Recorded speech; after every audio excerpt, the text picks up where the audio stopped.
Bom, para quem não me conhece, eu sou Aldo Macri, sou sócio-diretor da KPMG no Brasil, para a prática aqui de mercados regionais, aqui para a região sul. Estou na coordenação também do Comitê de Inovação do IDEF, né? Então a gente caminha aqui para o nosso segundo evento do ano, pelo comitê.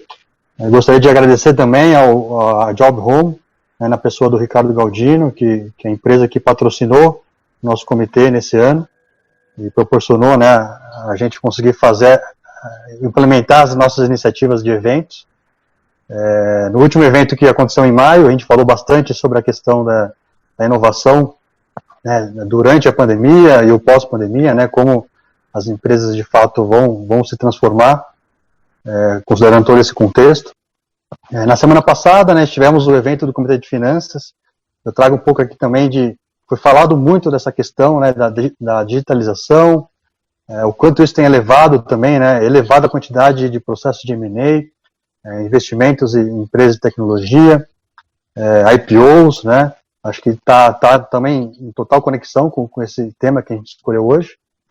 E hoje a gente busca trazer um pouco mais, né, a discussão da transformação dos negócios, né, e como a função de finanças pode contribuir com todo esse contexto, né, contribuir de forma mais estratégica nesse processo de transformação dos negócios, né, como realmente ser uma função de finança protagonista, né, mais estratégica e menos transacional, né. Lógico que cada empresa é uma situação específica, né, temos empresas maiores que conseguem dedicar pessoas com funções mais estratégicas, né, e em outras situações eu vou ter uma função de finanças que bate escanteio e corre para a área para cabecear, né, então tem aquela dificuldade também do dia a dia. Mas acho que estamos, né, num momento de transformação dos negócios, né, acho que nós como função de finanças, a gente tem que também participar desse processo, né, e ajudar a organização, né, nesse processo de mudança. E hoje, acho que de antemão, gostaria de agradecer aqui aos nossos convidados palestrantes. Teremos hoje 4 profissionais aí de mercado, de empresas relevantes aqui do estado do Paraná. São 3 CFOs, sendo uma CFO, então, né, como forma também de trazer a inclusão, a diversidade, né, das mulheres aqui para os nossos eventos. E um gestor de TI, né, a gente pensou também no gestor de TI para contrabalancear um pouco, né, qual que é a visão da área de TI das organizações, né, como conectar, né, a visão de TI com a visão de finanças dentro desse processo de transformação. Acho que sem se estender muito, acho que a ideia de fato vai ser, né, um bate-papo dinâmico. A gente vai querer já partir para a apresentação dos nossos palestrantes e já com uma primeira rodada de perguntas. Então a ideia vai ser inicialmente vamos começar com a Simone. A Simone é CFO do grupo IOSHI, é um grupo acho que nós como paranaenses conhecemos bem, né, principalmente quem procura apartamentos, né, mas ela vai explicar que o grupo IOSHI é até mais do que simplesmente, né, apartamentos que nós vemos aqui no dia a dia. A Simone tem a formação em administração de empresas pela FACAR, tem MBA executivo em gestão empresarial pela GV, já está há bastante tempo no grupo IOSHI, né, hoje está como CFO, e também é presidente do Instituto IOSHI, e também membro fundadora da Women CFO Brasil, né, então acho que também é uma pessoa que tem aí batalhado também, né, para essa questão da inclusão das mulheres, não são mulheres, mas cada vez mais, né, nesse mundo que a gente vive de transformação e inovação, né, é um fato importante. Então, Simone, acho que para começar contigo, na nossa primeira rodada de perguntas, né, acho que fale um pouco para a gente como que o Grupo IOSHI passou por aquele momento inicial de pandemia, o que mudou, né, do ponto de vista de discussão estratégica, e quais as principais iniciativas também que o Grupo IOSHI está implementando, né, focando já nesse momento de retomada. Obrigado, Aldo. Boa noite a todos. Bom, vou falar um pouquinho do grupo, tá, Aldo? Apresentar um pouquinho o que nós fazemos, já que você abriu aí, né, com essa provocação. Então, o Grupo Ayoshi, ele está há 55 anos no mercado, né? Foi fundado pelo nosso, hoje, atualmente, presidente do conselho, o senhor Atsushi Yoshi. E hoje nós temos como presidente executivo o filho, né, Leonardo Yoshi, e atuamos no segmento de incorporação e construção no alto padrão, né, com a marca Yoshi.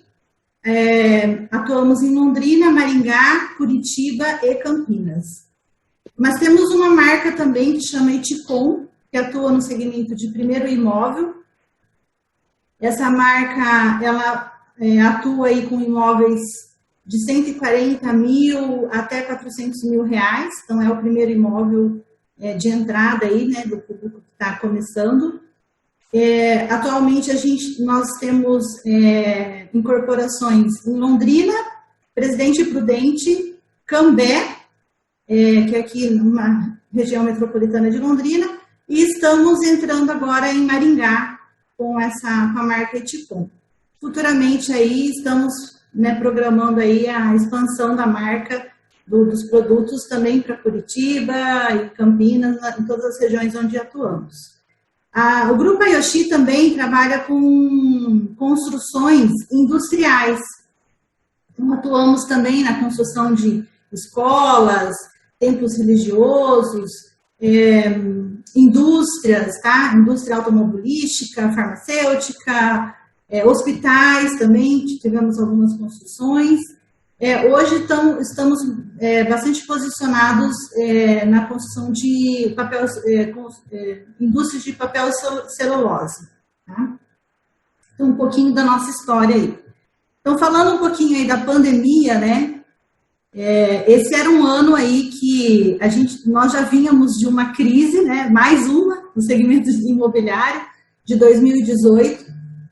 2019 a gente começou a enxergar uma luz aí de recuperação do mercado. E 2020 era um ano aí de planejamento de crescimento para nós, né? E o primeiro trimestre aí foi muito bom, vendas muito boas. E, então, final de março, veio aí, então, a pandemia, tivemos que, ir para home office rapidamente. Num primeiro momento, paralisamos as nossas obras, para ver, né, entender o que estava acontecendo, como é que era toda essa situação. Então, o pessoal foi para casa, demos férias para todos os nossos colaboradores. Foi a regulamentação da cidade, né, que pediram para parar as obras. Aqui em Londrina e Maringá foi uma regulamentação da cidade, mas a gente optou por parar também em Curitiba, onde nós tínhamos alguns canteiros ativos. Mas, assim, rapidamente a gente conseguiu estruturar toda a obra, porque foi necessário uma adequação, né, de higienização, de distanciamento, né, de EPIs para que os colaboradores pudessem voltar ao trabalho. A gente conseguiu agilizar isso rapidamente e trouxemos eles em 15, 20 dias, a gente retomou as obras, né? Isso não comprometeu prazos de obra de forma alguma. E ainda estamos mantendo todas as regulamentações, intensificando, testando, né, os colaboradores. Estamos passando por esse momento. Perfeito. E do ponto de vista de mercado, tem observado que as pessoas querendo ficar mais em casa, né, estão investindo em imóveis, como que está sendo? Exatamente. Assim, abril foi um mês que parou tudo mesmo, né? Então, assim, ninguém comprava nada, realmente deu uma parada. Mas a gente viu que teve uma queda expressiva aí na Bolsa e isso fez com que os clientes passassem a olhar para o imóvel como um investimento, né, mais seguro. Isso foi um dos motivos da retomada e da venda dos nossos produtos, né? Mas também as pessoas querendo moradia.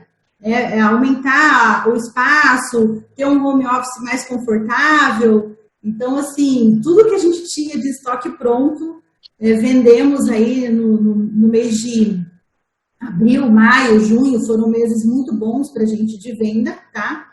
E continua vendendo, tá? O segmento econômico também é um segmento que está bastante ativo.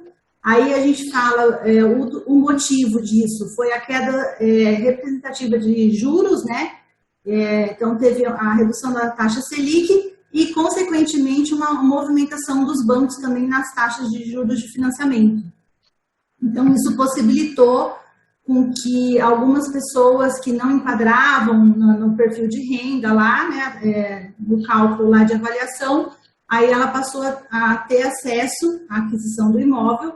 Então, quem não perdeu o emprego, né, porque a gente também está sofrendo com isso, muita gente acabou perdendo o emprego pelo meio do caminho aí, mas quem manteve seu emprego está tendo acesso à aquisição. Então, esse mercado está bastante aquecido também, do primeiro imóvel, né, que é o cliente que precisa do financiamento, mas isso ajudou também a alta renda, tá? A alta renda também está tendo acesso ao financiamento, acesso a baixas taxas de juros. Então, a gente está falando aí de uma taxa de juros de menos de 7% para a pessoa física no cliente alta renda, e eles estão acessando essas linhas de crédito para comprar o seu imóvel aí, para morar um pouquinho melhor, para ter uma sacada maior, né?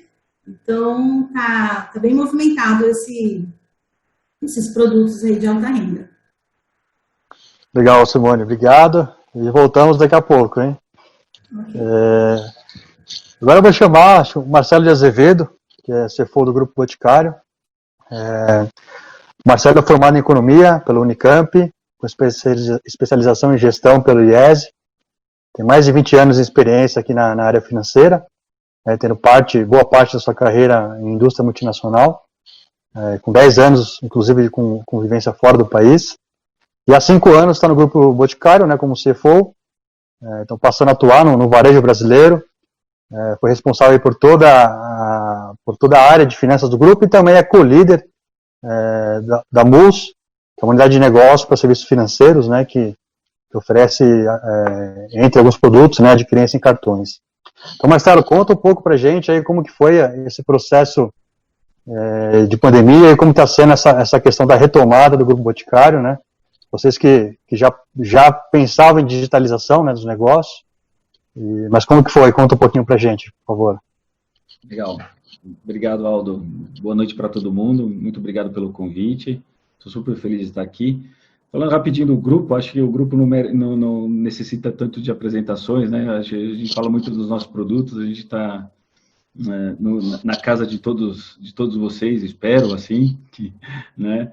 A gente hoje atinge mais de 50 milhões de consumidores anualmente, então somos mais de 1.700 cidades do país, e temos mais de 12 mil colaboradores diretos, né, com toda a nossa rede de franquias, aí atingimos quase 50 mil colaboradores. Bom, como um bom varejista, a gente sofreu bastante no começo da pandemia, né?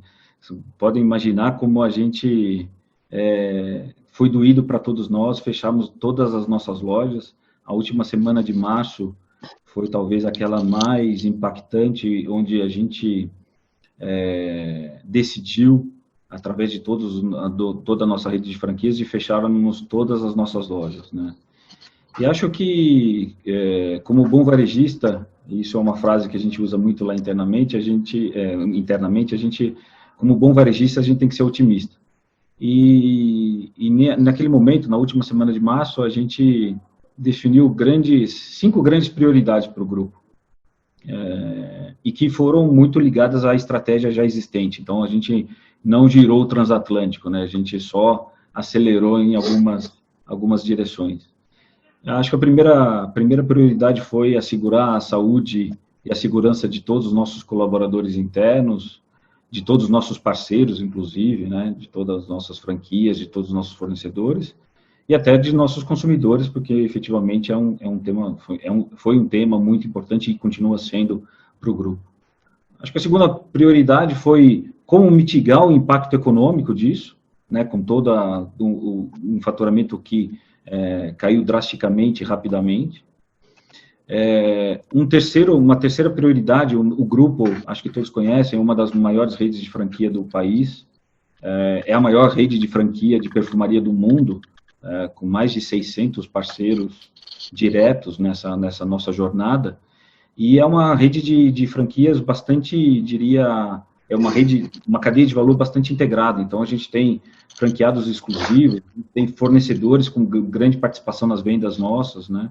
A gente tem vários distribuidores, a gente não é só um modelo de franquia mais, a gente tem vários outros tipos de negócio, várias outras marcas que têm avançado, a venda direta, o canal multimarca, o canal alimentar, isso tem avançado bastante no grupo. Então, é como também a gente suportar nesse momento de crise todos os nossos parceiros que dependem do modelo de negócio do grupo, e acho que a gente fez isso bastante bem nesse momento. Um quarto tema, nós temos 2 fábricas, a gente é uma indústria também, a gente não é só varejista, a gente é indústria também, a gente tem pesquisa e desenvolvimento, e como foi assegurar o funcionamento da cadeia de suprimentos nesse momento, a gente tem muita matéria-prima importada, muita embalagem importada, seja de parceiros europeus, que tiveram, todos sabem como foi importante o Covid para a Europa, e também parceiros chineses, e também como se iniciou lá o tema. Então, a gente teve várias iniciativas para manter e assegurar o funcionamento da cadeia. E a quinta prioridade foi construir meios digitais de vendas. E acho aí, como eu comentei, né, como bom varejista, a gente se virou nos 30 para construir novas ferramentas de vendas. E, felizmente, a gente tinha feito uma aquisição em meses anteriores, que foi a aquisição de Beleza na Web, acho que todos conhecem, é uma marca agora do grupo, e a Beleza na Web nos permitiu escalar algumas iniciativas digitais de possibilidade de venda, acelerando o nosso modelo digital. E aí depois a gente entra um pouquinho mais no detalhe na segunda onda, mas o tema de Beleza na Web fez com que a gente conseguisse renovar todos os nossos sites de venda de maneira bastante rápida, e a ferramenta digital foi vital para essa mudança. Nesse momento, apesar das lojas estarem com as portas fechadas, a gente conseguiu, através do meio digital, permitir que o Dia das Mães de muitos brasileiros fossem com presentes do Grupo Boticário, apesar das lojas fechadas, né? E isso foi um motivo de orgulho, e posso dizer que depois o Dia dos Pais, o Dia dos Namorados foi melhor ainda, e o Dia dos Pais foi ainda mais excelente para a gente, né? Nesse mecanismo de vendas digitais. Então, posso dizer que eu, como CFO, emagreci nesse momento, até brinquei na nossa prévia de reunião. Preservar a liquidez do grupo não é fácil, é uma máquina muito grande, uma máquina que representa muitas marcas, que representa muitos colaboradores, como eu comentei, mas a gente tem se saído bem como bem otimistas que somos, né? Então, acho que os meios digitais que a gente desenvolveu nesse momento foram bastante importantes, sejam para as nossas lojas fechadas e seja para as nossas representantes, que também construíram um mecanismo de atender os nossos consumidores de maneira bastante sofisticada e bastante importante. Engraçado que nesse momento eu posso dizer que até com a volta das lojas, a maioria das nossas lojas estão abertas, a maioria não, grande, diria 98% das nossas lojas continuam abertas nesse momento, tem as suas restrições de horário, mas mais de 20% das nossas vendas hoje das lojas físicas são feitas através de meio digital, ou via WhatsApp, que todos conhecem, ou via nossos aplicativos, ou até mesmo das lojas das nossas revendedoras que foram criadas nesse momento. Então, diria que nesses 6 meses agora, mas a gente estava fazendo as contas dos 5 meses em 5 anos, né? Então, a gente conseguiu fazer os 5 anos futuros em 5 meses, agora estamos no 6º mês já, e felizmente essas 5 prioridades que eu comentei passaram de um modelo, talvez de urgência, emergência, a gente acordava todo dia dizendo que as nossas lojas estavam fechadas, né? Então, hoje não é mais isso, então a gente passou do modelo de emergência para o modelo de estruturante. Então, como essas ferramentas digitais passaram a ser presença interna do grupo, como mecanismos de crescimento, mas também muito na presença dos nossos consumidores. Acho que todos começaram a usar nesse momento o Zoom, né? A gente está aqui conectado no Zoom, mas o maior aplicativo nesse momento de pandemia no país, de baixa no Google Store, foi o aplicativo do Grupo Boticário. Então, mais do que o Zoom, o consumidor brasileiro quis encontrar os nossos produtos e baixou o nosso aplicativo como sendo o maior aplicativo nesse período de downloads nas lojas de aplicativo. Então, foi bastante motivo de orgulho essa nossa aceleração do modelo digital. Como eu disse, um bom varejista não pode deixar de vender. A gente encontra outro jeito. Muito bom, Marcelo. Acho que o Boticário, né, dispensa, de fato, apresentações e realmente é sempre benchmark, né, em diferentes perspectivas, né, e é bom tê-lo aqui para compartilhar um pouco com a gente, né, um pouco do que vocês fizeram e tem feito aí. Legal. Com certeza. Avançando aqui, vamos para o outro Marcelo, né, tem o Marcelo Azevedo e o Marcelo da Silva. Marcelo da Silva é gestor de TI da Atlas Eletrodomésticos. A gente traz aqui, trouxemos então uma empresa do norte do Paraná e agora também o Modo Oeste, né? Acho que essa iniciativa também do IBEF também chegar até profissionais e empresas, né, fora aqui da capital. O Marcelo é gestor de TI e processos administrativos na Atlas, tem 22 anos de experiência em TI, desses 20 com SAP. Atua também há mais de 13 anos com gestão de projetos, tem experiência internacional em gestão de negócios, mais de 9 anos trabalhando em multinacional, especialista em segurança da informação, e é um dos responsáveis, né, por inovação e transformação digital na Atlas Eletrodomésticos. Então, Marcelo, conta um pouco pra gente, né, você que também tem o pé bastante forte ali na indústria, né, e um pouco no consumo, né, como que vocês passaram esse momento de pandemia e olhando agora para a experiência do consumidor, né? Eles têm comprado bastante fogões, como que está sendo? Bom, obrigado, Aldo, obrigado ao IBF pelo convite, uma satisfação estar aqui com vocês para poder discutir um pouco também, né, sobre tecnologia, sobre inovação, sobre a indústria, enfim, né. Falar um pouquinho da Atlas também, apresentar um pouquinho, né. A Atlas, ela é uma indústria, ela foi fundada em Pato Branco, na década de 50, esse ano a gente está completando 70 anos, né. Ela é uma indústria 100% brasileira, especialista em produtos na área de cocção, né, fogões, fornos e cooktop. A Atlas vem conquistando cada vez mais destaque, né, no cenário nacional e internacional, com seus produtos que principalmente aliam design, tecnologia, durabilidade, preço e qualidade também, né. A fábrica está situada em Pato Branco também, né, ainda, onde a gente começou, onde a nossa história começou. A gente possui uma área hoje de mais de 34 mil metros quadrados e a gente tem uma capacidade de produção de até 2 milhões de peças por ano. Então, a gente evoluiu bastante aí também durante todos esses anos, né. Com relação à pandemia, a gente teve que chegar a fechar a fábrica por um breve tempo, né, logo no início mesmo.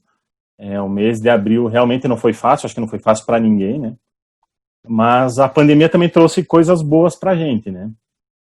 No final das contas, como você falou, as pessoas começaram a ficar mais em casa, as pessoas começaram a olhar que aquele objeto que para muitos era só um objeto de decoração, né, que era o fogão, ele começou a ser um produto essencial, né. As pessoas começaram a cozinhar mais em casa, as pessoas começaram a ficar mais em casa e começaram a ver que o seu fogão já não atendia a demanda que eles precisavam, né. Então a gente conseguiu dar uma retomada bem boa aí depois de todo esse problema. No nosso processo, a gente teve que acelerar muito o processo de inovação, né? Principalmente em algumas áreas, B2C, a parte do varejo mesmo, e tecnologia, enfim, né? A gente teve uma grande parte do nosso pessoal da área administrativa que foi para o trabalho em home office, né? Então a gente não estava preparado para isso, a gente teve que se preparar rapidamente para conseguir atender essa demanda também, né, para não parar os processos normais da companhia. A gente teve também um impacto bem grande no B2C, né, ele foi um dos mais impactados, a gente teve que se adequar à nova realidade de consumo, né, e com isso a gente também teve que fazer melhorias nos processos de logística, com sistemas muito mais eficientes e rápidos, né, para atender toda essa demanda que o consumidor estava, uma demanda rápida, você quer o fogão, você precisava do fogão e era para já, não tinha como esperar, né, a demanda do e-commerce ela aumentou muito, né. O financeiro também, né, falando de finanças aqui, para aguentar todo esse aumento dessas demandas, das conciliações do B2C, enfim, né, aumentou demais e a gente precisava dar uma vazão muito mais rápida para a área de finanças também, né. E a tecnologia, enfim, para você aumentar a segurança, né, de todos esses sistemas, né, você estava muito mais vulnerável. A gente teve um aumento, e acho que foi em geral, em todas as empresas, um aumento muito grande com relação às fraudes, né, e as tentativas de invasões, enfim, o pessoal se aproveitando do home office, aproveitando que o pessoal deu uma baixada na guarda com relação à segurança para tentar tirar algum proveito de tudo isso, né. Suprimentos também teve um papel muito importante para garantir o abastecimento da fábrica, né? Afinal, as outras fábricas também estavam fechando e a gente precisava conseguir garantir essa demanda aí para os próximos meses que a gente tinha, né? Então, a retomada ela foi rápida. Hoje a gente está num ritmo muito acelerado e a gente espera que continue assim pelos próximos meses também, né? Legal, muito bom. Obrigado, Marcelo. Agora vou passar aqui para o Adailton Santos, que é CFO no Condor, bacharel em contabilidade pelo UFPR, tem pós-graduação em finanças corporativas, né, pela FAI, hoje é responsável pela área contábil e financeira, né, das empresas do grupo Condor, há mais de 28 anos, né, desde 2012, no cargo aí de diretor financeiro. Tem atividades complementares, né, essa consultoria e assessoria contábil, né, para instituições do terceiro setor, acho que é muito interessante. É membro do Conselho Fiscal da APRAS, né, que é a Associação Paranaense de Supermercados, e também participa bastante aí de palestras no setor. Dailton, acho que nós, como, né, consumidores, não deixamos de ir nos supermercados, né? Aqui em casa, por exemplo, a gente até, não no primeiro momento da pandemia, mas agora já mais pro final aqui, a gente passou a até comprar um pouco mais via aplicativos, né? Talvez seja também uma mudança aí que esteja acontecendo no mercado. Então conte pra gente aí como que foi um pouco aí do Grupo Condor, e como que vocês estão pensando, né, nesse momento aí também de retomada, né, o pós-pandemia. Acho que não tá no mudo, né, Hilton? Aqui. Pronto, agora cliquei aqui. A tecnologia ainda tá complicada. Não, mas queria contar um pouquinho do Condor. O Condor é uma empresa que é a nona rede de supermercados do país. Nós temos 54 lojas e o Grupo Condor não é só de supermercados. Nós temos 19 postos de combustível e o ramo imobiliário também faz parte da nossa gama de negócios. Não por o negócio imobiliário como é a Yoshi, como é uma construtora normal, mas todos os imóveis são de propriedade do grupo. E nas lojas do supermercado existem muitas lojinhas, muitas galerias, e aí a gente acaba tendo isso como um ramo de atividade. Tem mais de 400 locações, né? E na pandemia, aí, sendo muito específico, nós fomos um ramo privilegiado, nós não podemos reclamar. O supermercado, o que aconteceu? Todo mundo que comprava, que saía aos bares, restaurantes, deixou de ir. E aí, assim como o Marcelo da Atlas citou, o pessoal começou a consumir em casa, a se dar ali de chefe de cozinha e muitos produtos passaram a vender em volumes maiores, né? E no supermercado, mais ou menos, a gente teve um aumento aí entre 12% e 15% de aumento de vendas em relação ao mesmo período do ano passado. Parece loucura, mas o Covid nos ajudou a aumentar o faturamento. Mas a gente teve um problema muito grave, que qual era? Como a gente é um grupo suscetível, assim como os médicos estão na linha de frente ali combatendo o vírus, né, os pacientes, ajudando os pacientes. O supermercado, ele tinha a função, assim como as farmácias, assim como os postos de combustível, tinha a função de continuar o abastecimento para a população. E um problema que a gente teve muito grave era convencer os nossos funcionários. Nós temos 13 mil funcionários no Paraná e Santa Catarina. Nós temos 5 filiais de Santa Catarina. E como fazer isso? Foi um desafio para o nosso RH tentar passar essa segurança para os nossos funcionários, né? Porque a gente viu na imprensa uma série de notícias muito ruins de cunho alarmista, que acabou fazendo com que as pessoas tivessem muito receio, muito medo.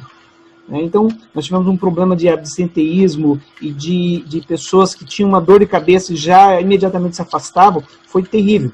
Nós tivemos, em média, aí, mais ou menos 10 a 15% de pessoas afastadas nesse período. Desses 13 mil funcionários, nós tivemos mais de 1.500 afastados.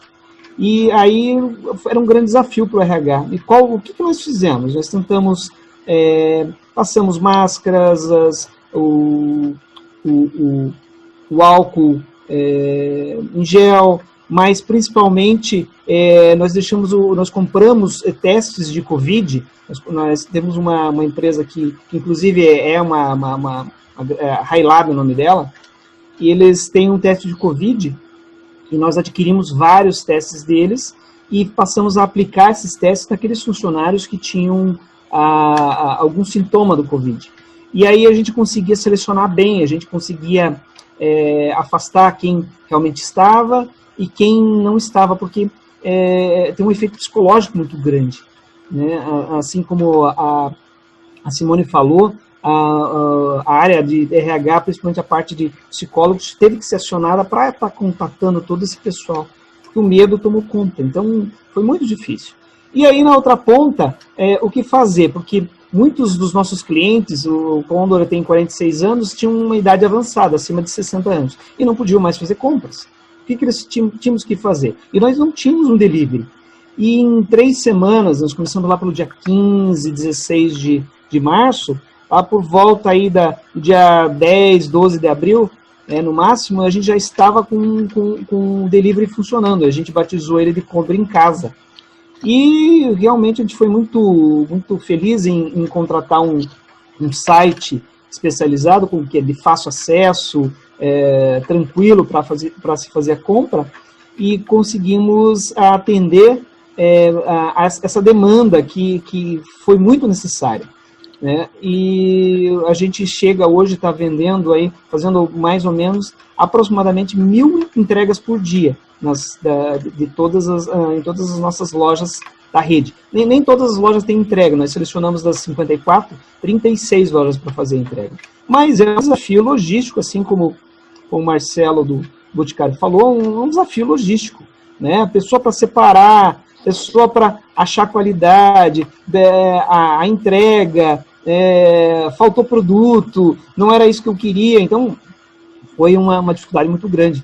E aí a gente vê as falhas que a gente tem de forma geral no nosso país, né? A logística do nosso país é muito difícil, é muito complicado, muito difícil de você customizar isso e colocar isso na ponta do lápis, né?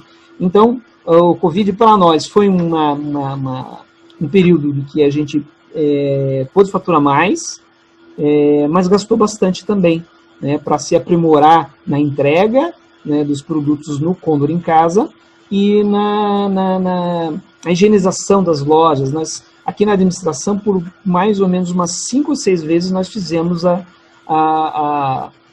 aquele processo de limpeza através de produtos químicos aqui. Porque nós pudemos colocar em home office apenas o pessoal do marketing e o pessoal da informática, o pessoal da TI. E o restante teve que estar aqui na linha de frente, e era um desafio, porque o nosso presidente, ele pegou Covid, ele fez um vídeo dizendo que era para todos enfrentarem, né, passou esse vídeo, e passou mais ou menos uns 40, 50 dias, ele foi acometido do Covid, e realmente ele passou 21 dias no hospital, com muita preocupação, e ele fala que foi acho que o período mais difícil da vida dele, que realmente ele chegou a ver a morte de perto. E isso, por outro lado, deu mostrou uma outra coisa, que a empresa que o proprietário é o Pedro Jones Zonta, que é o majoritário, e os 3 filhos. E o Ricardo Zonta, o piloto da Stock Car, assumiu a responsabilidade, já estava aqui dentro da empresa faz tempo, fazendo atividades comerciais, mas ele tocou a empresa e se mostrou assim com uma garra, com uma intensidade assim fantástica. Eu acho que isso tudo demonstrou a capacidade que o vice-presidente aqui da empresa tem de tomar as rédeas e fazer as coisas acontecerem. Foi um período muito bacana que a gente pôde experimentar aí a esperteza, a rapidez do nosso vice-presidente Ricardo Zonta. Legal, Dailton. Acho que um exemplo interessante, né, de empresa que teve que passar a focar, né, nessas entregas aí virtuais, né, a partir de pedidos virtuais, e realmente, né, de uma hora para outra, né, acho que um exemplo interessante de como realmente se adaptar a essa questão nova que se apresentou. Bom, legal. Agora a gente vai partir para uma segunda rodada. Acho que para a audiência, encorajo a todos que tiverem perguntas também, né, de utilizarem aqui o chat, o bate-papo aqui do Zoom. Podem colocar suas perguntas aqui, que no decorrer a gente vai colocando também para os palestrantes. Um segundo tema que a gente imaginou aqui conversar com vocês era mais a questão da realmente como um profissional de finanças, né, a função de finanças da organização pode contribuir de fato, né, para as iniciativas de inovação da organização, né, e digitalização. Eu estou falando aqui muito mais do modelo de negócio, né. A empresa estrategicamente está olhando que o modelo de negócio tem que ser alterado de alguma maneira, né, seja com implementação de tecnologia, seja com a aquisição de uma startup, ou implantação de um programa de empreendedorismo. E como a função de finanças tem que apoiar, né, e se integrar, e ser protagonista nesse modelo de transformação que a organização precisa passar, né. Acho que eu passo um pouco essa primeira pergunta para você, Marcelo Azevedo. Acho que como o Boticário, né, passou já, historicamente, né, já é uma empresa inovadora, né, seja no produto, ou seja agora também, né, como você falou, né, toda essa questão de omnichannel, né, de você criar novos canais de venda e também de toda a conexão com a parte de supply chain, logística. Então, como a função de finanças tem que apoiar e se acoplar dentro desses projetos transformacionais, seja do ponto de vista de funding, seja do ponto de vista de patrocínio, né? Conta pra gente como é que é um pouco na estrutura do Boticário, onde até você consegue ter, né, dentro da estrutura hierárquica, né, conseguir ter uma separação daquilo que é transacional e daquilo que é estratégico dentro da função de finanças, né, algo que talvez outras empresas não consigam ter, né, do ponto de vista de tamanho de organização. É uma excelente pergunta, né, ainda mais nesse momento.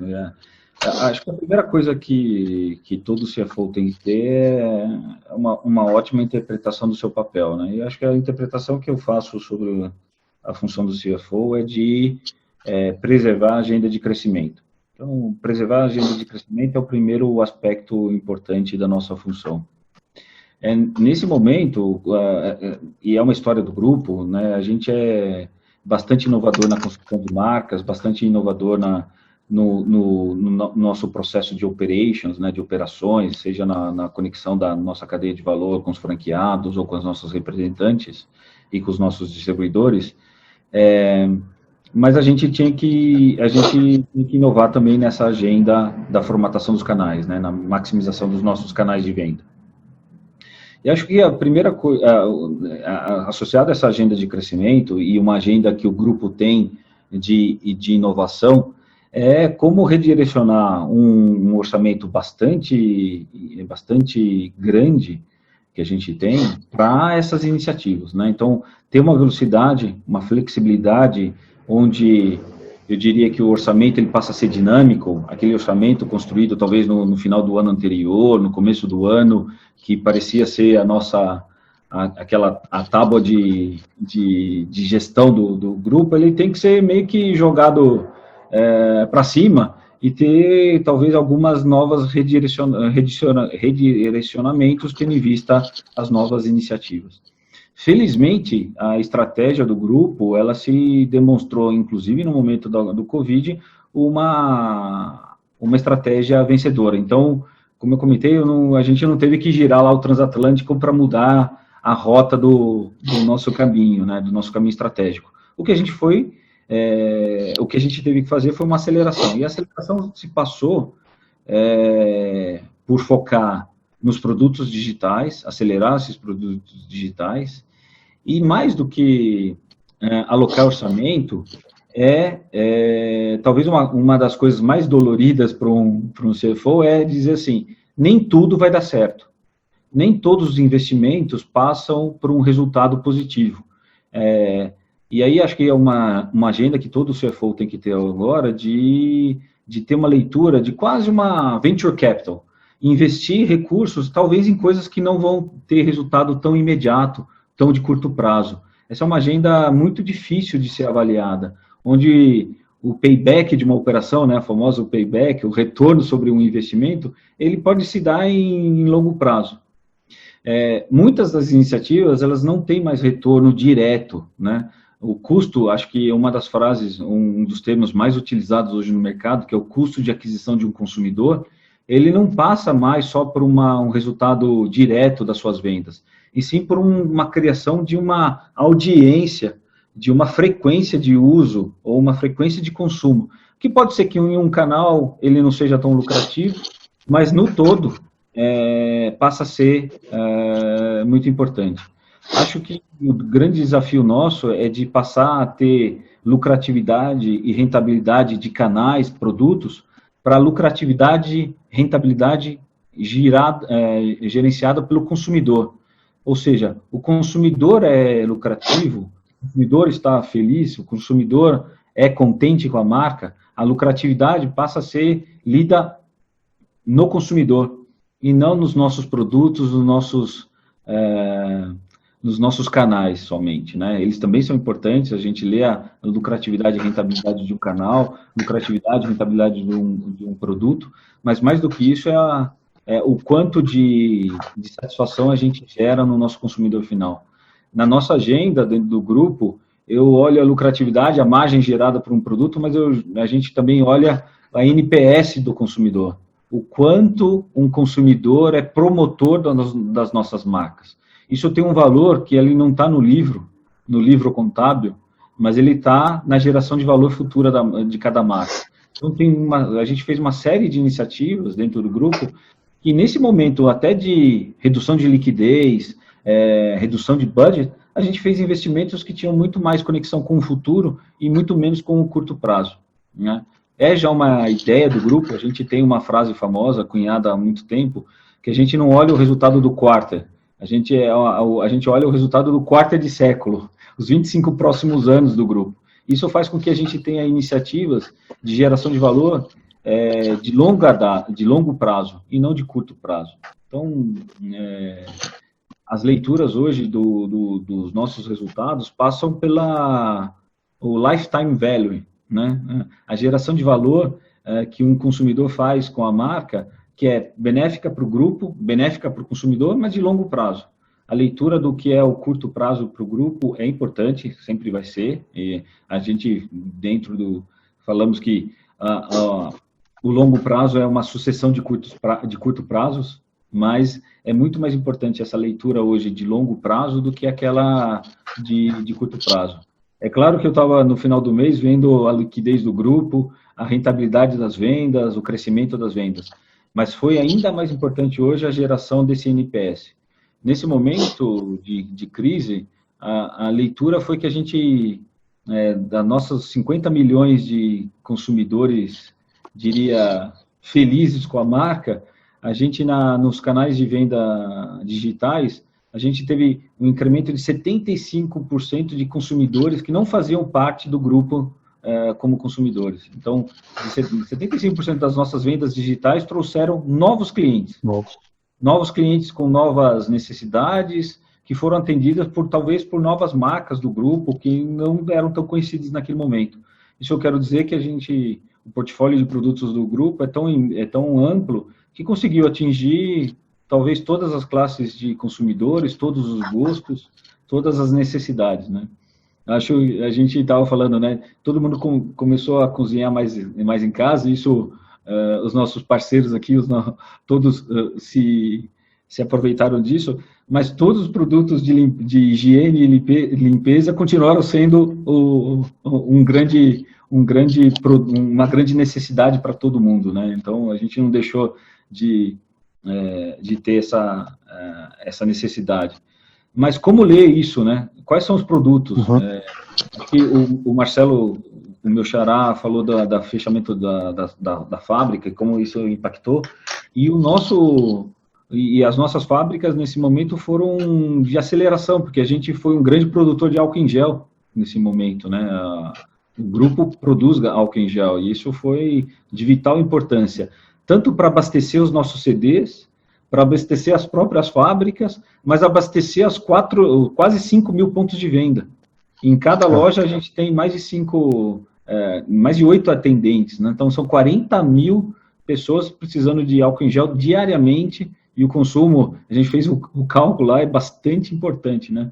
Então, como construir um budget de doações? A gente foi um dos grupos que teve mais doação nesse momento. Isso fez parte do orçamento, né, de uma realocação de orçamento, as doações que o grupo fez para todas as comunidades onde atua, para todos os governos onde a gente está presente, né, e a gente tem uma presença nacional. Isso também, a gente destinar recurso para isso. Não foi só uma destinação de recursos para o grupo crescer, e sim para atender demandas de saúde de todas as comunidades nas quais a gente está presente. Isso foi uma necessidade também de olhar lá o orçamento e encontrar um espaço para isso. Então, eu acho que é a agenda de crescimento, e ainda mais conectada com os investimentos de aquisição de consumidores, né, de frequência de consumo, de frequência de utilização dos nossos produtos. Então, legal, Marcelo. Acho que gostei muito dessa questão, né, que você pontuou bastante da agenda de crescimento, né? Acho que depende da situação de cada negócio ali. Às vezes você está mais apagando fogo, né, do que tendo tempo para olhar para um planejamento de longo prazo, né, como vocês também conseguem ter essa visão. Isso que você falou também no mundo de inovação, né, essa questão de gestão do budget é uma questão diferente, né? Aí você falou essa questão, talvez o rolling forecast, né, que é aquele gestão de orçamento que cada mês que você fecha já está olhando lá para mais 12 meses para frente, né? Acho que acaba sendo talvez uma dinâmica que deve ser implementada, né? Não adianta você ter aquele orçamento travado lá de janeiro a dezembro, sendo que as coisas estão mudando, né, dentro do ano, e você não está olhando, né, quais os impactos de fato que estão acontecendo, né.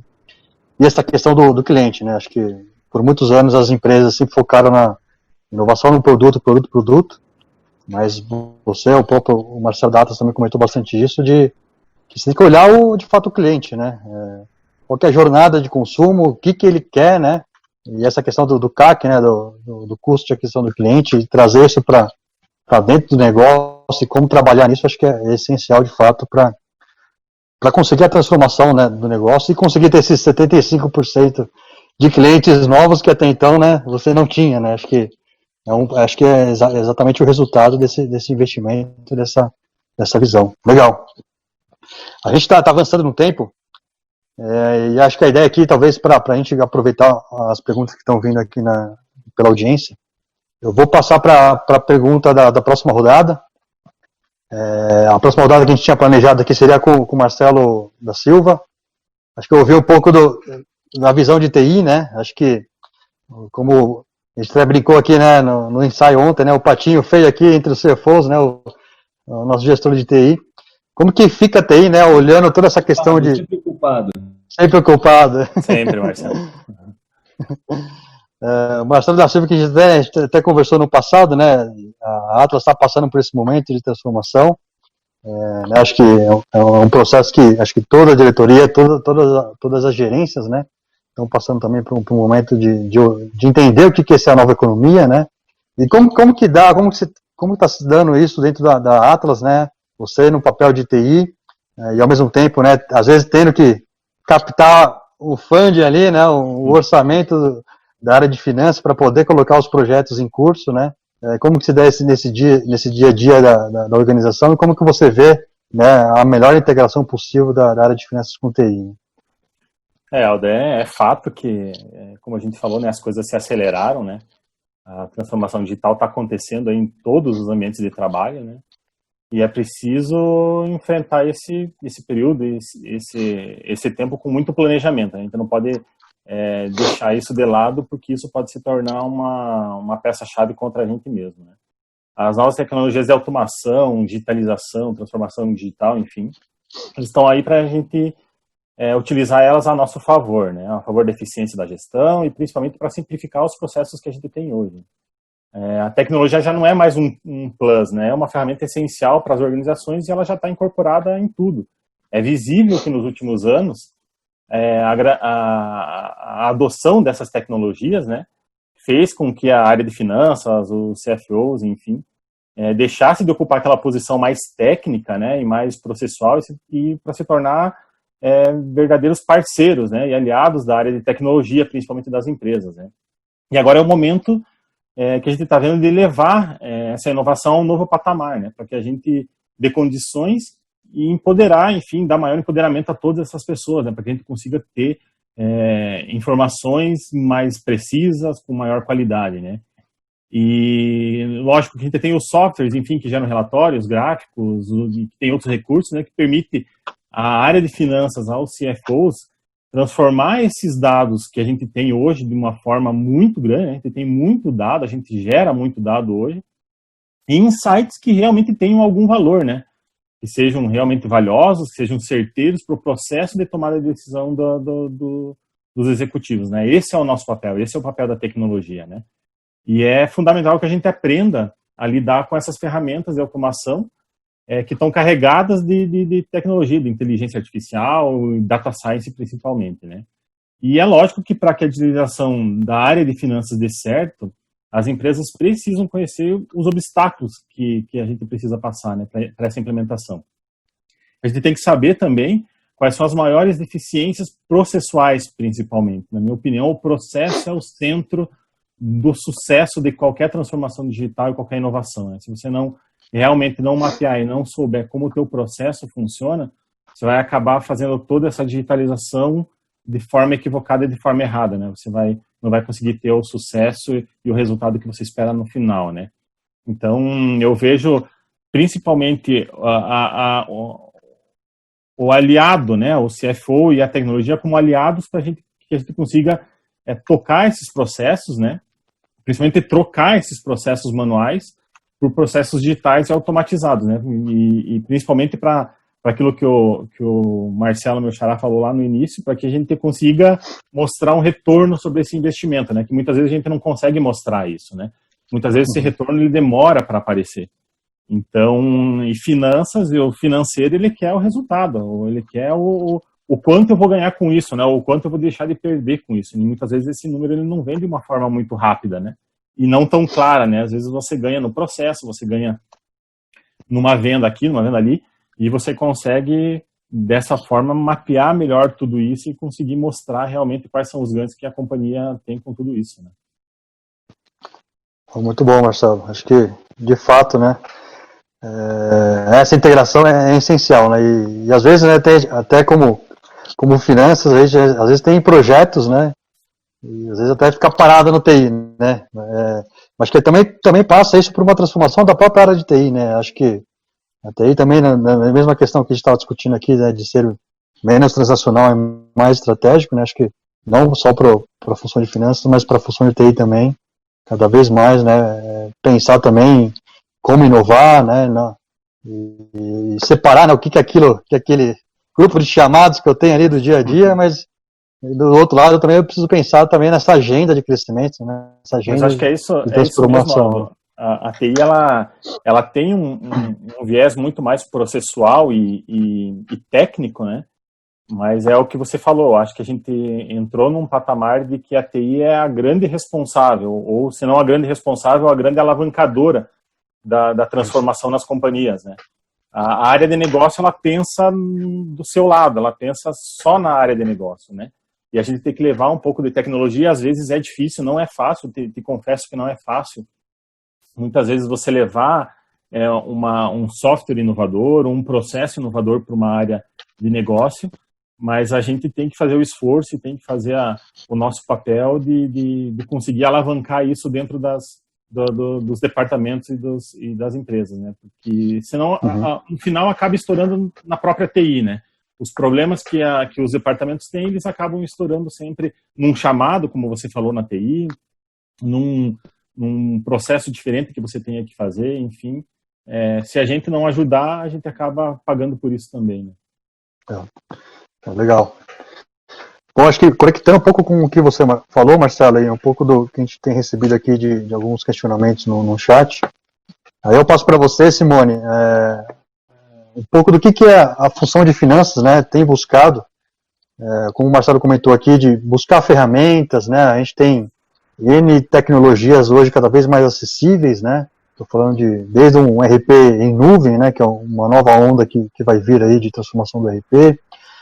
Softwares de robotização, né, automação de processos, os próprios BI, né, Big Data, então a gente tem, já tinha, né, e cada vez mais essas soluções também começam a ter soluções preditivas até, né, não é só reportar o que aconteceu no passado, mas também eu consigo olhar um pouco mais para o futuro, né, com predições.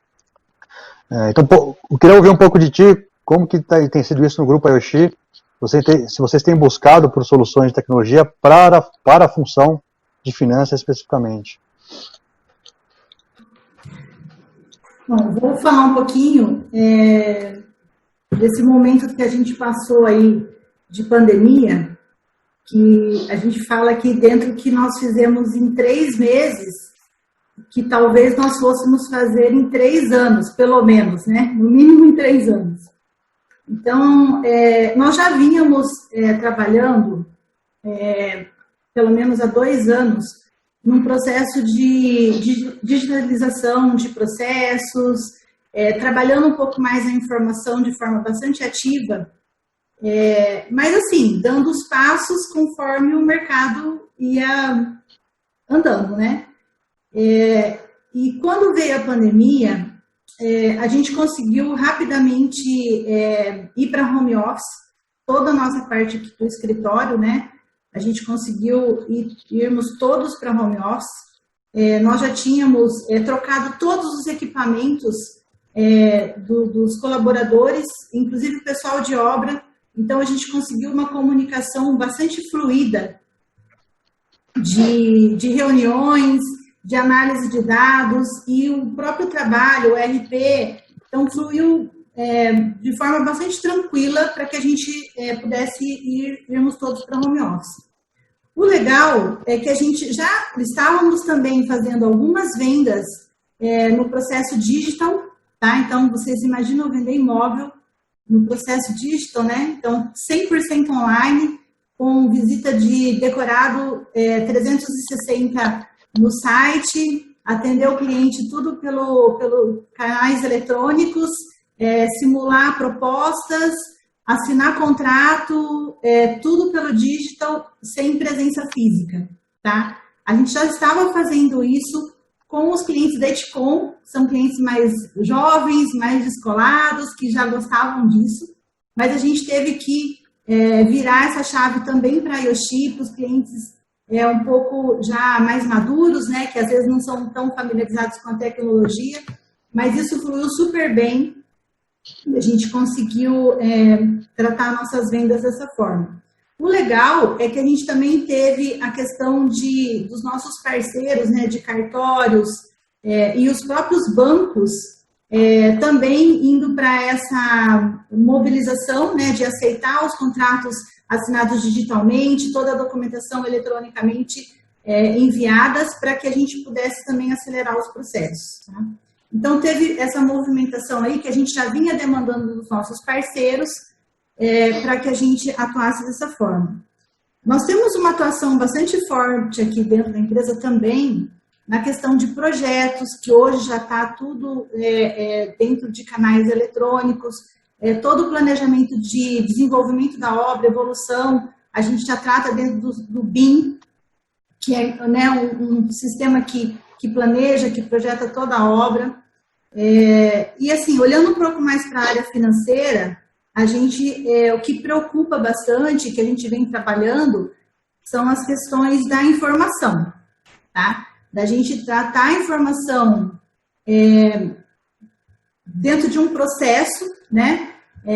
Foi colocado o quão importante que são o mapeamento dos processos e você colocar a ferramenta adequada para que você possa processar as informações o mais rápido possível e daí sim você partir para uma análise dessas informações de forma mais preditiva, que você possa vislumbrar aí cenários e movimentações de tendência do mercado.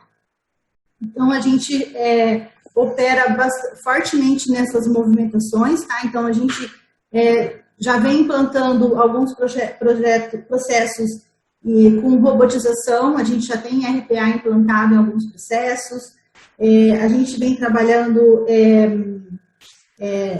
as informações, os CRMs, tá? Então, bastante movimentação aí nessa linha de digitalização dos processos, tá?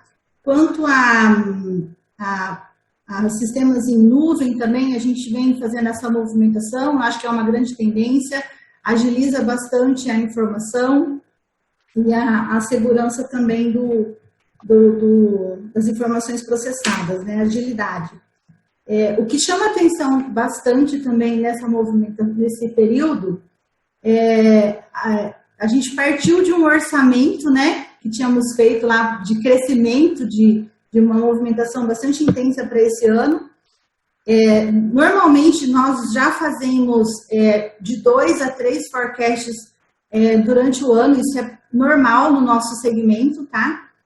Mas esse ano nós já estamos no 6º, tá?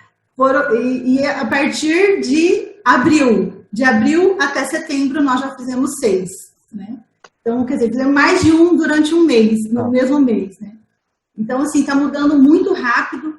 Então, se nós não tivéssemos as ferramentas adequadas, imagina você fazer um processamento de 30 obras, reformular cronograma, reformular vendas, canais de vendas. Então, tudo isso é muita informação que tem que ser tratada rapidamente e você dá um novo direcionamento aí para todo o seu negócio. Então, eu acho que eu estou bastante satisfeita com as movimentações que a gente vem fazendo e a forma como a gente vem coletando as informações para que eu como CFO do grupo, possa dar o direcionamento adequado aí para a gente preservar, o que a gente preserva muito aqui dentro, é a sustentabilidade do negócio, né? O crescimento, se vier, é muito bem-vindo, mas o nosso segmento, por ser um segmento, os projetos de longo prazo, né, e a gente vive de altos e baixos aí no nosso mercado, no cenário econômico, a gente preserva muito pela sustentabilidade do negócio, né? Que o cliente ele precisa receber o imóvel dele com qualidade, no prazo correto, né? E a gente preserva, garantir a credibilidade da nossa marca. Legal, Simone. Acho que interessante, né, ouvir um pouco dessa questão, né? Você aplica o BIM ali para gerenciar, né, o orçamento das obras, né? E, ao mesmo tempo, né, como gerenciar o orçamento do negócio como um todo, né? Acho que, realmente, sem ferramentas, se fosse trabalhar 100% do Excel, fazendo esses 6 forecasts durante o ano, ia ser uma loucura, né? E, de fato, não tem como. Esse é o exemplo de onde a ferramenta pode ajudar no caso, né? Então, legal. Passando para Adailton, dentro aí dessa rede varejista, o que vocês, né, como função de finanças também, têm buscado aí de novas tecnologias para ajudar no dia a dia da função de finanças, né? Acho que o varejo, que é um caso, né, de muitas movimentações diárias ali, né? Aquela questão lá de apurar a margem dentro do varejo é complicado, ainda mais agora quando vai para o comércio eletrônico, toda aquela questão também de automação da recebimento de notas fiscais, né, de faturamento. Vocês que têm, né, 400 aluguéis aí, né, como é gerenciar também, né, os FRS da vida, que inclusive tem ferramenta para fazer isso, né? Como vocês têm buscado então essas ferramentas aí para apoiar o dia a dia da função de finanças? Bem, eu também acabo sendo responsável pela parte contábil. E o varejo, ele é extremamente dinâmico. Tudo pode acontecer, não é a Band, mas em 20 minutos tudo pode mudar, né? E então, a possibilidade para vocês terem uma ideia, no dia 22 de abril, logo que a pandemia se instalou, nós temos um orçamento anual, seguido, né, onde tem todas as metas de despesa, de faturamento, de custos, está tudo lá. Nós fizemos uma reunião no dia 22 de abril e simplesmente chegamos à conclusão que esse orçamento a gente não sabia se ia acontecer ou não. A gente não tinha certeza do que ia acontecer. Se houvesse um desemprego em massa, nós sofreríamos muito, né? E a gente não imaginava que tudo isso que aconteceu, que o governo dá aqueles R$600, pudesse dar uma sustentação bastante interessante para a economia. E isso a gente tem visto acontecer. E nesse ponto, eu sou consultado para tudo, né? Porque ou tudo envolve ou resultado ou dinheiro. Então, para qualquer projeto na empresa, a gente é consultado. Primeiro, por conhecer em profundidade todos os detalhes da empresa. E um dos projetos que a gente está desenvolvendo, que está muito bacana, é um projeto de CRM. Por quê? Nós temos 2.900.000 pessoas cadastradas no CRM do Condor. E a gente fez um estudo de clusterização e chegamos a 5 tipos de grupo de clientes, grandes clientes. E estamos montando, planejando de que forma que nós iremos atingir esses clientes. Qual a forma que eu vou atingir lá o Aldo é meu cliente? Lá, ele gosta de vinho. Que tipo de vinho que eu posso mandar para ele como promoção exclusiva, só para ele? Ele vai receber um comunicado, uma oferta só válida para ele. E assim por diante. Eu acho que essa vai ser uma ferramenta assim, fantástica aí de poder possibilitar ao cliente uma experiência diferente e a gente poder ver o gosto, o que ele realmente gosta.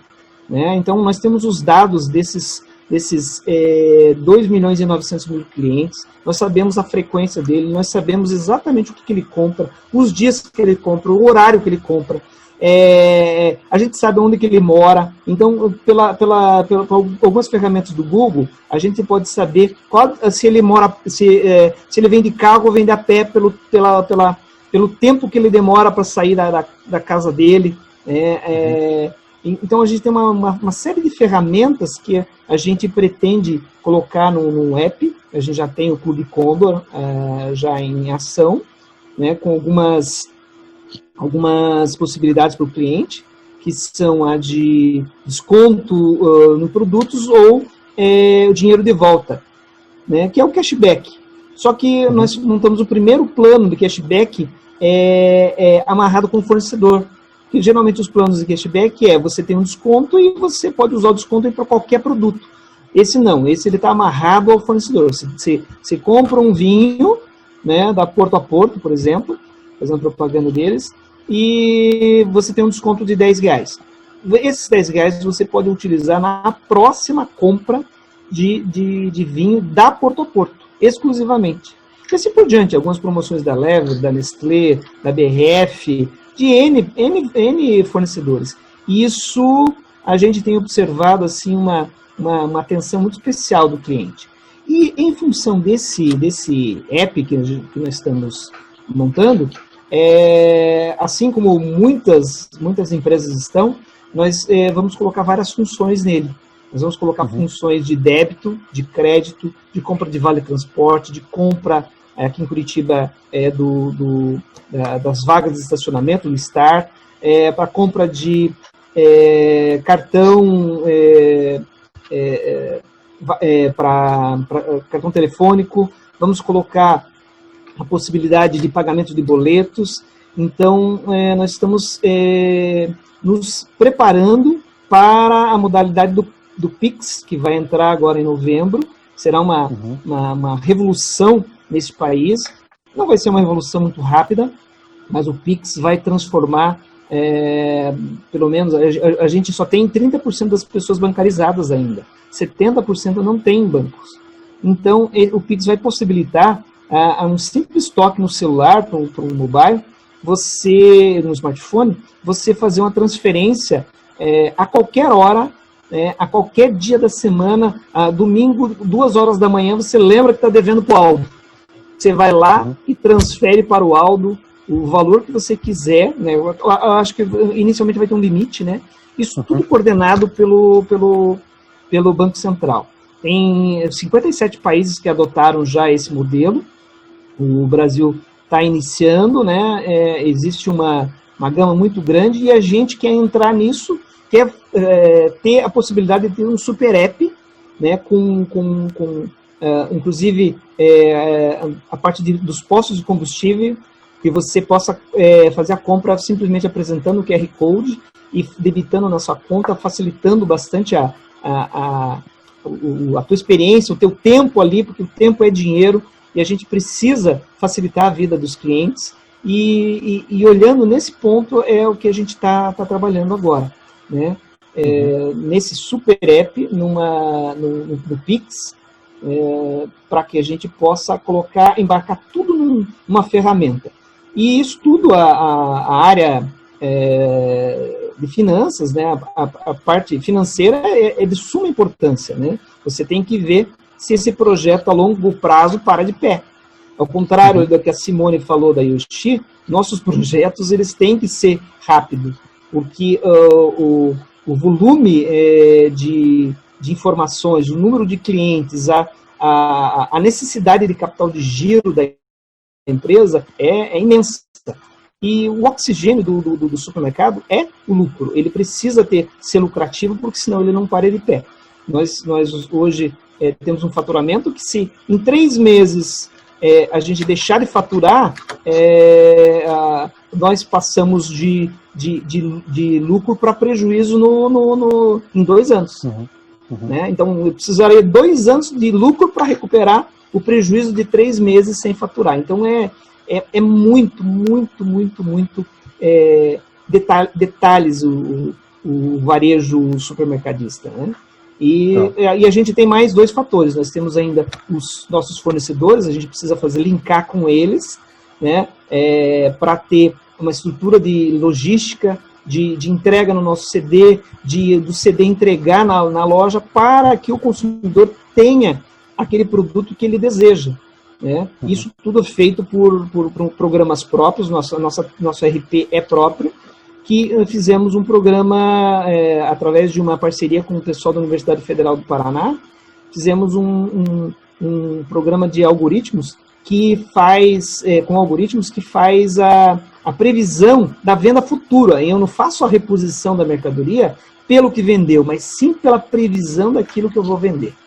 Então, o papel do CFO aqui é acompanhar tudo, porque, como disse inicialmente, ou ele precisa de dinheiro, ou eu preciso apurar qual vai ser o resultado daquele projeto.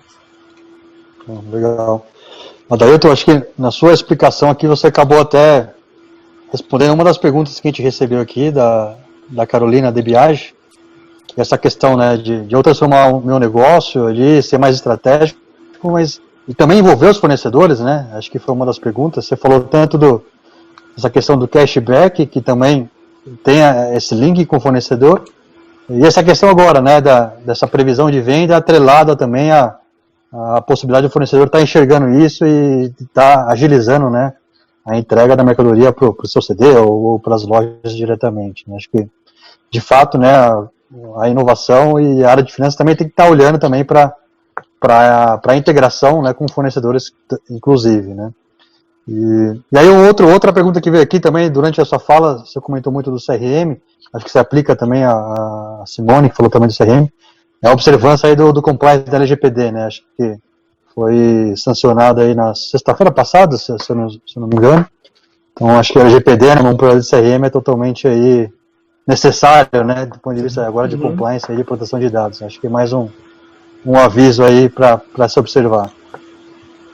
Ok, a gente está chegando à reta final, a gente tem mais algumas perguntas, acho que para a gente fechar aqui mais uma rodada, eu queria voltar com você, Marcelo Azevedo, acho que de repente essa pergunta vai ser direcionada para ti, e aí depois a gente passa para as demais.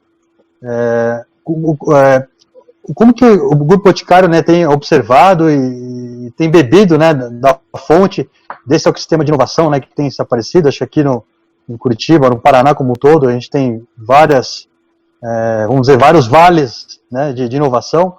Então tem startups, tem fundos de investidores anjo, aceleradoras, né, hubs de inovação.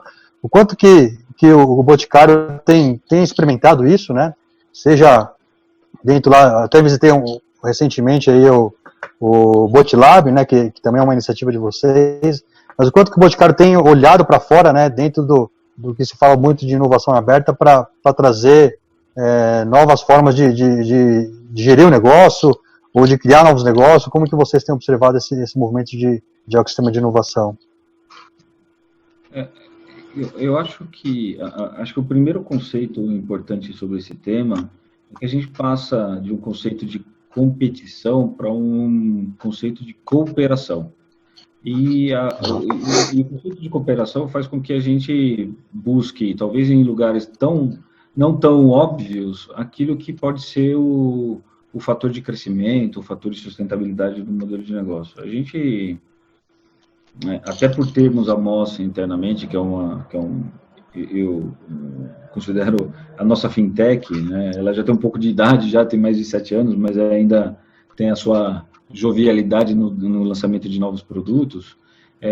A gente bebe muito dessas startups, né? Curitiba, felizmente, é um dos polos, e várias iniciativas aqui se tornaram referência no mercado. Então, para a gente, o modelo é de cooperação e não de competição, né?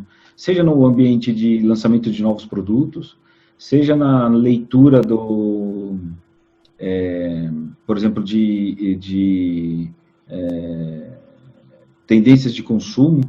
A gente tem uma parceria com uma startup de leitura de dados, como a Dailton falou, leitura de comportamento, que é muito ligada à mobilidade, muito ligada ao device, né, que cada um de nós temos hoje, né, que a gente não abandona em nenhum momento.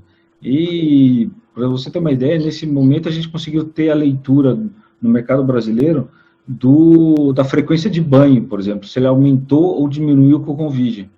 Né? Essa é uma surpresa, não vou contar se subiu ou aumentou, se saiu, se aumentou ou caiu, mas ela variou no Covid. E é uma leitura que a gente tem há muito tempo.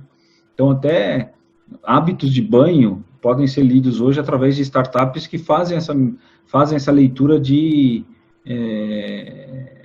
hábitos de consumo, por exemplo. Né? Então, parece não óbvio, mas é uma informação importante e que a gente lê hoje não através de uma leitura de pesquisa, aquele modelo tradicional, talvez, de ligar para a casa do consumidor, como está o teu consumo?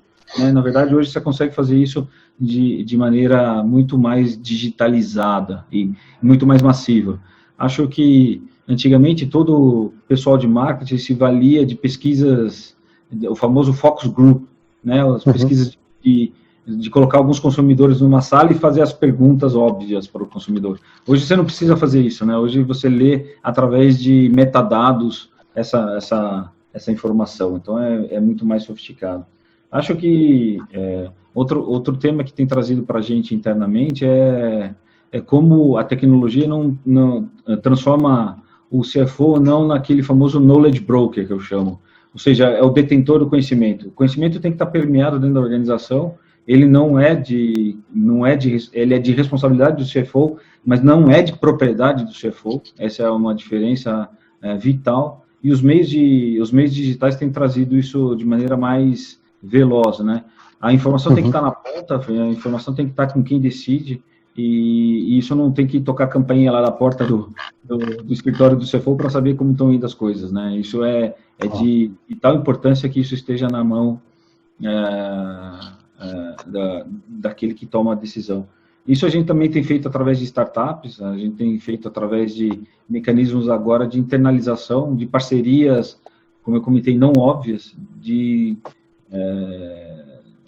por exemplo, uma das informações mais vitais para a gente de medição do varejo são índices que próprias adquirentes de cartão de crédito fornecem hoje no mercado, com uma especificidade, com um detalhamento que era antigamente impossível de ver. Então, por exemplo, hoje, né, talvez muitos falem das adquirências de cartão de crédito como um tema de commodity, mas elas também têm se transformado numa fonte fidedigna de informação de consumo, por exemplo, coisa que não era tão óbvia no passado.